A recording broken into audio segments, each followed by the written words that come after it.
नमस्कार, कांचन किचन रेसिपीमध्ये आपलं सर्वांचं मनापासून स्वागत आहे। आज काय बनवायचं? आज आपण दुधी भोपळ्याचं एक टेस्टी भाजी बनवूया। आता या ठिकाणी मी आपलं भरताचं वांग जसं भाजतात ना तसं एक दुधी भोपळा मी भाजून घेतलेला आहे। आता हे वरचं पूर्ण काळं कवर आपल्याला काढायचं आहे। प्रथम हे काढून घेऊया।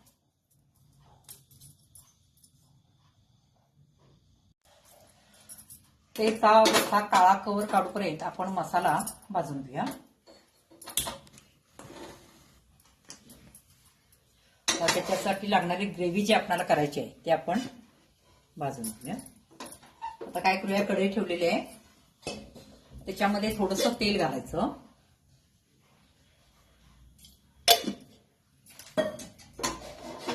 थोडंसं घालायचं म्हणजे आपणाला मसाला भाजायचा, म्हणजे कांदा टोमॅटो या ठिकाणी घेतलेला आहे। टोमॅटो घेतलेला आहे, एक छोटा होता, कांदा घेतलेला आहे, काही काजू घेतलेले आहेत, आलं लसूण आणि ओले खोबरे।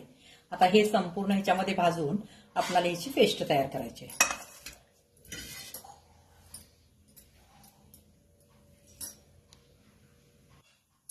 तेल गरम झालेलं आहे, प्रथम ह्याच्यामध्ये काय करायचं, कांदा घालायचा।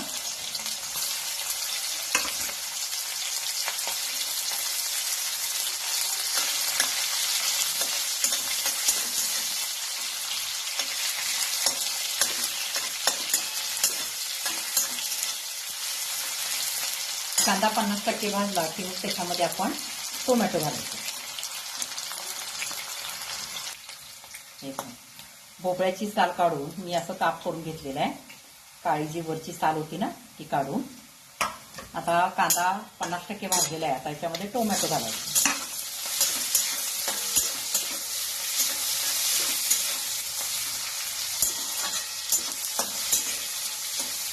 टोमॅटो 5 मिनिटं भाजायचे चांगले, गॅस मोठाच ठेवा म्हणजे लवकर लवकर भाजतं। आता याच्यामध्ये लसूण आले काजू आणि ओले खोबरे। आता तुम्हाला जेवढी ग्रेव्ही आहे त्या हिशोबाने तुम्ही खोबरे वगैरे घेऊ शकता।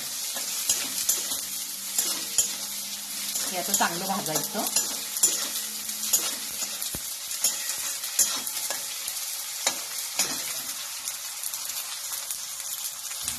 हे पाणी चांगलं भाजलेलं आहे। आता मी गॅस बंद करून ते गार करायला ठेवणार आणि मग आपण ते बारीक करायचं, म्हणजे पेस्ट करायचं। पाणी घालायचं, लागत असेल तर पाणी घालायचं, कारण याच्यामध्ये टोमॅटो कांदा आहे, हे तेल आहे, आपण याच्यामध्ये नंतर फोडणी देऊया। तर हे गार झाल्यानंतर आपण हे बारीक करून घेऊया। हे आता थोडंसं गार झालेलं आहे, मी याच्यामध्ये मिक्सरच्या भांड्यामध्ये काढून घेते। आता याच्यामध्ये थोडीशी कोथिंबीर घालायची।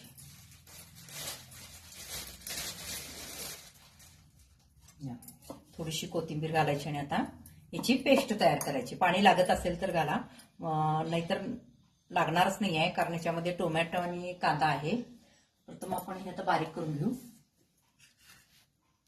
हे या ठिकाणी मी अशा मसाला तयार करून घेतलेला आहे। थोडंसं पाणी लागलं मला कोवरा असल्यामुळं। आता काय करूया, प्रथम फोडणी देऊया। याच्यामध्ये थोडंसं तेल आहे, आणखीन थोडं आपल्याला घालावं लागेल।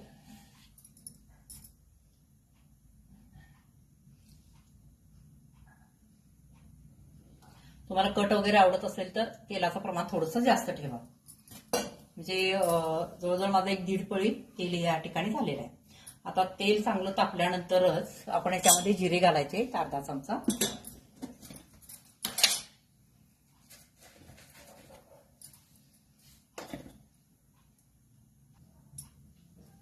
तेल चांगलं गरम झालेलं आहे, एक अर्धा चमचा जिरे घालायचे।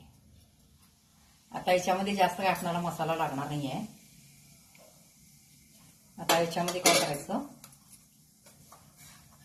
जो मसाला वाटून घेतलेला आहे तो घालायचा।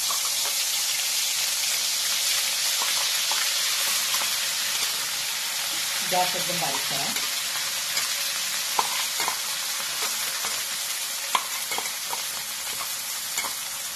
आपण नंतर पाणी खळबळून घालू याच्यामध्ये।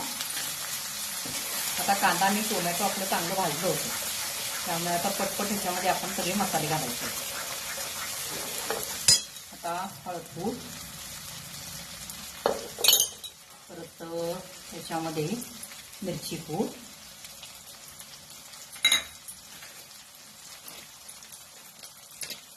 धनेपूड घालायचं 1 चमचा, मिरची पूड तुमच्या टेस्टनुसार करा, तिखट वगैरे, आणि गरम मसाला 1 चमचा. आता हे चांगलं मिश्रण घालून घ्यायचं.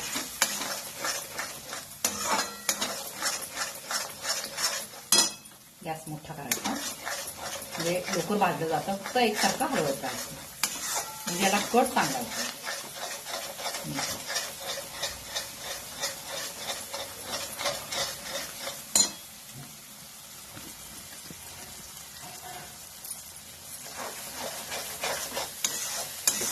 आता काय करायचं, याच्यामध्ये पाणी घालायचं.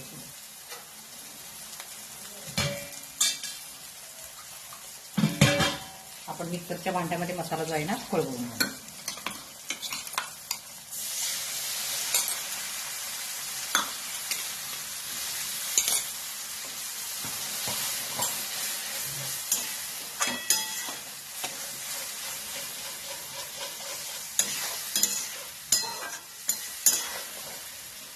आता याच्यामध्ये मीठ घालायचं.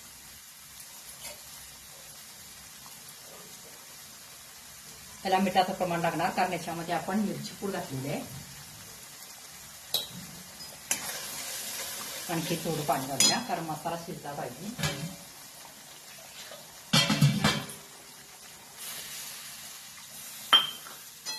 एक 1.5 वाटी पाणी मी घातलेलं आहे या ठिकाणी. आता ग्रेव्ही तुम्हाला कशी हवी आहे त्या पद्धतीने गॅस मोठा करायचा.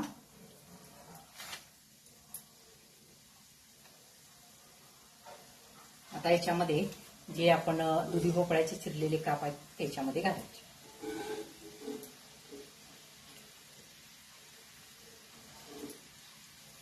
करून बघा, फार टेस्टी लागते.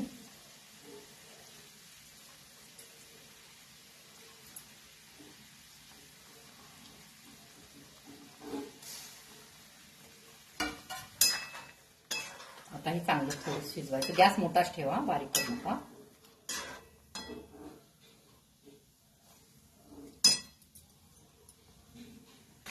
हे बघा, तसं पाणी आटत आलेलं आहे. आता याच्यामध्ये मलाई घालायची, म्हणजे दुधावरची शाय. ती आता मी या ठिकाणी 2 चमचे घालते. टेस्ट खूप छान येते.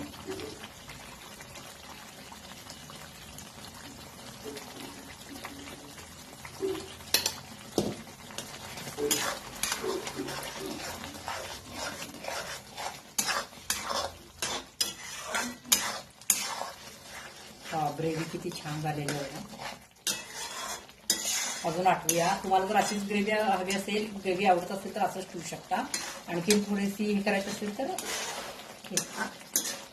एकदम घट्ट भाजी असेल तर घट्ट सुद्धा करू शकता. काही जणांना ग्रेव्ही फार आवडते.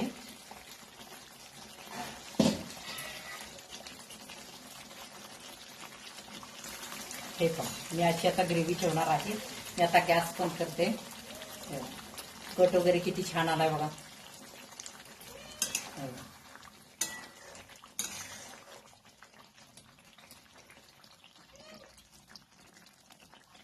कट वगैरे छान आला आहे. आणि ही भाजी सुद्धा खूप टेस्ट लागते. मी याला दुधी भोपळा मसालाच असं म्हणते कायम. म्हणजे काय भाजी बनवणार आहे म्हटलं की मी असं म्हणते की दुधी भोपळ्याची मसाला भाजी बनवणार आहे. तुम्ही याला काय म्हणता ते कमेंटमध्ये मला कळवा. तर चला, आपली रेसिपी आता तयार झालेली आहे. लाईक करा, सबस्क्राईब करा, शेअर करा. धन्यवाद. आणि पुढचा व्हिडिओ, आज दुपारी मला 15 लोकांची शाकाहारी जेवणाची ऑर्डर आहे. थापी वडी वगैरे. बघू, मला वेळ मिळाला तर मी थापी वडीची पुढची रेसिपी थापी वडीची असेल. मी तसं काय तुम्हाला कन्फर्म करू शकत नाही, कारण मग काय होतं म्हणते का, ऑर्डर एकदम फास्ट चालू होतात, त्यामुळे व्हिडिओ करायला मला तेवढा वेळ मिळत नाहीये. कारण एक ऑर्डर आता आले, पुन्हा आणखी दुसरा फोन आला की दुसरी ऑर्डर असते, नॉनव्हेजची असते, अशा बऱ्याच ऑर्डर असतात. त्यामुळे ते वेळ जमत नाही आहे. पण मी प्रयत्न करेन मला थापी वडीची म्हणजे माझी जास्त थापी वडीची म्हणजे प्रसिद्ध आहे. बरेच लोकांना आवडते माझी वडी. मग आज त्याची पण ऑर्डर आहेच. मग बघूया जर वेळ मिळाला म्हणजे तेवढा तर मी पुढचा व्हिडिओ थापी वडीचा टाकेन. ओके, धन्यवाद.